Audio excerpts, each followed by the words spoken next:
Umesh, mayor പറയുന്നത് വേണ്ടത്ര tanker സംവിധാനം ഏർപ്പാടാക്കിയിട്ടുണ്ട് എന്നാണോ?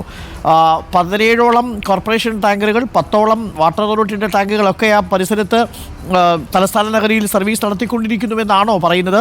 പക്ഷേ ജനങ്ങൾക്ക് ഇപ്പോഴും വെള്ളം കിട്ടിയിട്ടില്ല പലയിടങ്ങളിലും, അല്ലേ ഉമേഷ്? തീർച്ചയായും അത്തരത്തിൽ ജനങ്ങൾക്ക് പൂർണ്ണമായി വെള്ളം എത്തിക്കാൻ കഴിയുന്ന സംവിധാനം ഇപ്പോഴും കോർപ്പറേഷൻ്റെ ഭാഗത്ത് ഇല്ല. അതായത് ഇന്നലെ പറഞ്ഞത് പ്രകാരമാണെങ്കിൽ 34 ടാങ്കറുകൾ തിരുവനന്തപുരം നഗരത്തിലെ 44 വാർഡുകളിലേക്ക് സർവീസ് നടത്തുമെന്നാണ്. അതുപോലും സാധാരണ ഒരു ടാങ്കർ വന്ന് ഒരു ജംഗ്ഷനിൽ വന്നു കഴിഞ്ഞാൽ അപ്പോൾ തന്നെ ആ വെള്ളം അവിടെ തീരുന്ന ഒരു അവസ്ഥയാണ്. കാരണം ഒരാളുടെയും വീട്ടിൽ ഇപ്പോൾ വെള്ളം സ്റ്റോക്കില്ല, എല്ലാവരുടെയും ടാങ്ക് കാലിയാണ്. സ്വാഭാവികമായി വളരെ പെട്ടെന്ന് തന്നെ വെള്ളം തീർന്നു പോകുന്നുണ്ട്. അതുകൊണ്ട് തന്നെ ഈ ഇത്തരത്തിൽ നിലവിൽ ഇപ്പോൾ 17 ടാങ്കറേ ഉള്ളത്. ഇന്നലെ 34 ടാങ്കർ പറഞ്ഞെങ്കിലും ഇപ്പോൾ 17 ടാങ്കർ മാത്രമാണ് സർവീസ് നടത്തുന്നത്. എങ്കിലും അതുകൊണ്ട് മാത്രം ഇപ്പോഴത്തെ പ്രതിസന്ധി പരിഹരിക്കാനാകില്ല. കാരണം അത്രത്തോളം പ്രതിസന്ധിയിലാണ് തിരുവനന്തപുരം നിവാസികൾ ഇപ്പോൾ ഉള്ളത്. 2 ദിവസം എന്ന് പറഞ്ഞത് 4 ദിവസമായി മാറിയിരിക്കുന്നു.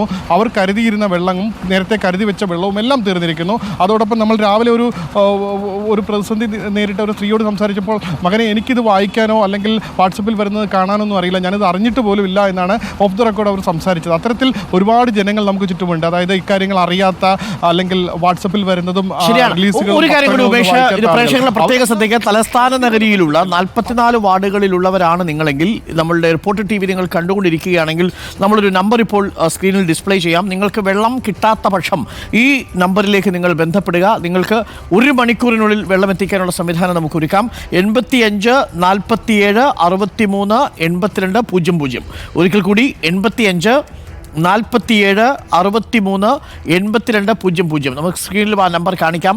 44 വാർഡുകളിലാണ് തലസ്ഥാനത്ത് വെള്ളം കിട്ടാത്ത 4ാമത്തെ ദിവസം ഇപ്പോൾ കടന്നിരിക്കുന്നത്. നിങ്ങൾ സ്ക്രീനിൽ നമുക്ക് ആ നമ്പർ ഡിസ്പ്ലേ ചെയ്യാവുന്നതാണ്. തിരുവനന്തപുരത്ത് നഗരത്തിൽ വെള്ളം കിട്ടാത്ത 44 വാർഡുകളിലുള്ളവർക്ക് ഈ നമ്പറിൽ ബന്ധപ്പെട്ടാൽ നിങ്ങൾക്ക് വെള്ളം എത്തിക്കുന്നതിനുള്ള സംവിധാനം ഒരുക്കും. 85 8547 63 8200. ഈ നമ്പർ നമ്മൾ സ്ക്രീനിൽ പ്രേക്ഷകർക്ക് കാണിക്കാം. നിങ്ങൾ എഴുതിയെടുക്കുക. വെള്ളം കിട്ടാത്ത ഒരു അടിയന്തര സാഹചര്യമുണ്ടെങ്കിൽ ഈ നമ്പറിലേക്ക് നിങ്ങൾ വിളിച്ചാൽ മതി. ആ നമ്പറിൽ വിളിച്ചാൽ വളരെ പെട്ടെന്ന് വെള്ളം എത്തിക്കാനുള്ള സംവിധാനം നമുക്കുണ്ടാക്കാം.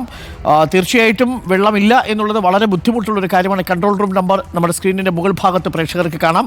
ഒരിക്കൽ കൂടി ആ നമ്പർ പറയുന്നു, 8547638200.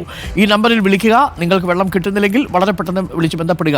എന്നിട്ടും നിങ്ങൾക്ക് വെള്ളം കിട്ടുന്നില്ലെങ്കിൽ റിപ്പോർട്ടർ TV പ്രതിനിധികളെ നിങ്ങൾക്ക് വിളിക്കാവുന്നതാണ്. തീർച്ചയായും ഞങ്ങളുടെ സംഘവും നിങ്ങൾക്ക് വെള്ളം വളരെ വേഗം എത്തിക്കാനുള്ള ശ്രമം അല്പസമയത്തിനുള്ളിൽ തന്നെ തുടങ്ങുകയും ചെയ്യും. അപ്പോൾ പ്രിയപ്പെട്ട പ്രേക്ഷകരെ, വെള്ളത്തിൻ്റെ പ്രതിസന്ധിയാണ് തിരുവനന്തപുരം നഗരം നേരിടുന്ന ഏറ്റവും പ്രധാനപ്പെട്ട പ്രതിസന്ധി. 44 വാർഡുകളിലാണ് കുടിവെള്ളം മുടങ്ങിയത്. 4ാം ദിവസമാണ്. വൈകുന്നേരത്തോടുകൂടി വെള്ളം എത്തിക്കാൻ കഴിയും എന്നാണ് നമ്മൾ പ്രതീക്ഷിക്കുന്നത്. ഒരു ബദൽ സംവിധാനം ഒരുക്കാതെ പോയതാണ്. ഈ സാങ്കേതിക തകരാർ ഉണ്ടാകുമെന്ന് കരുതിയതല്ല എന്ന് പറയുമ്പോഴും വാട്ടർ അതോറിറ്റിക്കും ഒപ്പം തന്നെ കോർപ്പറേഷനും സംഭവിച്ചിരിക്കുന്ന വീഴ്ച. എന്നാൽ വൈകുന്നേരത്തോടു കൂടി വെള്ളം എത്തും എന്ന് തന്നെയാണ് കരുതുന്നത്. പെടാപ്പാട് പെടുകയാണ് നാട്ടുകാർ. ഉമേഷേ, നമുക്ക് എന്തായാലും ഈ കൺട്രോൾ റൂം നമ്പർ കൂടി അയക്കാം. മാത്രമല്ല, ഈ പ്രേക്ഷകർ നമ്മളെ ബന്ധപ്പെടുന്ന പക്ഷം അവർക്ക് വെള്ളം എത്തിക്കാനുള്ള സംവിധാനം കൂടി നമുക്ക് നോക്കുകയും ചെയ്യാം. കോർപ്പറേഷനുമായും നമുക്ക് ബന്ധപ്പെടാം. കാരണം പ്രായമായവരുണ്ട്, വളരെ നേരത്തെ വീൽ ചെയറിലൊക്കെ സഞ്ചരിക്കുന്നവരുണ്ട്. അപ്പോൾ ഇവരൊക്കെ ഒന്നും മറ്റു സ്ഥലങ്ങളിലേക്ക് പോകാൻ കഴിയില്ല. മാത്രമല്ല, തലസ്ഥാന നഗരിയിൽ നിന്ന് കുറേയധികം ആളുകൾ ടൂർ പോയി വെള്ളിയാഴ്ച വൈകുന്നേരം ആയപ്പോഴേക്കും. ഇനി എന്തായാലും വെള്ളമില്ല. വീട്ടിൽ താമസിച്ചിട്ട് കാര്യം എന്താ? ബന്ധുവീടുകളിലേക്കും പലരും പോയി കഴിഞ്ഞിരിക്കുന്നൊരവസ്ഥയാണ്. ഒരു ആഭ്യന്തര പലായനം എന്ന് വേണമെങ്കിൽ പറയാം, അത് സംഭവിക്കുന്നുണ്ട്.